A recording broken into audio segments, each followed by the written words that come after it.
If you ever played around with Legos or Lincoln Logs, that's basically what I'm trying to do this week for how to make anything.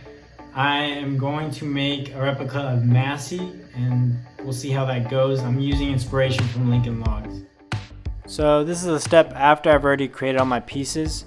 Currently it's cutting out some parts of the living hinges so that the piece can bend, and we'll see that later.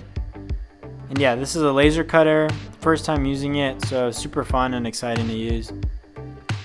So once I have all my pieces cut out, I started to assemble them. I did a cool time lapse. The beginning I was really just trying to figure out what the bottom layer should look like, and I kind of deconstructed it and reconstructed it multiple times to figure out exactly how I wanted to start it.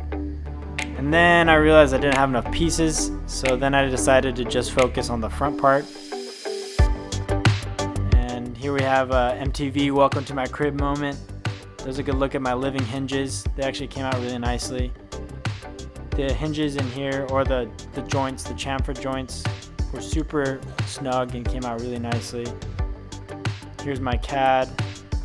And all of this documentation you can see on my project website that I'll link below.